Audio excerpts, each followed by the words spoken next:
ఇక్కడ ఉన్న మాజీ మంత్రి గారు ఇప్పుడే నేను ఏదో ప్రెస్ మీట్ పెట్టి రోజు ఉదయం మేము మొత్తం ఉద్యమాలు చేసినాము, ఉద్యమాల్లో పాల్గొన్నాము, అమాయకుల మీద ప్రశ్నించే గొంతుకలను పాపం ఇక్కడ ప్రశ్నిస్తున్నాయి ప్రశ్నించే గొంతుకలను సినాన నిజంగా నువ్వు మాట్లాడితే నవ్వుతున్నారు అన్న ప్లీజ్ కొన్ని డైలాగ్ నువ్వు మాట్లాడకపోతే బాగుంటదేమో.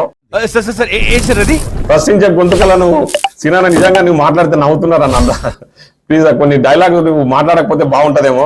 ఎందుకంటే ప్రశ్నించే గొంతుకలను జైల్లో పెడుతున్నారంటే నవ్వుకుంటున్నారు.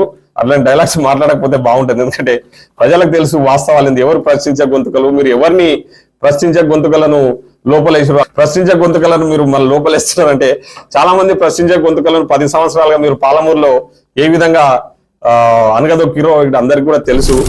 సో ఈరోజు పాలమూరు విషయానికి వస్తే ఎడ్యుకేషన్ విషయంలో లా కాలేజు, డిగ్రీ, ఇంజనీరింగ్ కాలేజ్ ఈరోజు గౌరవ ముఖ్యమంత్రి గారు మన పాలమూరు బిడ్డగా నేను గర్వపడతా ఉన్నా. నేను మా ముఖ్యమంత్రి గారి నాయకత్వంలో పనిచేస్తున్నందుకు ఈరోజు. ఎందుకంటే ఈరోజు పాలమూరుకు మేము వచ్చిన 10 నెలల కాలం అయింది, ఇంకా చాలా ఉంది ముందు. ఈ 10 నెలల కాలంలో ఇన్ని అభివృద్ధి కార్యక్రమాలు నా నియోజకవర్గంలో డిగ్రీ కాలేజ్ ఇచ్చింది, ఇంటర్మీడియట్ కాలేజ్ ఇచ్చింది.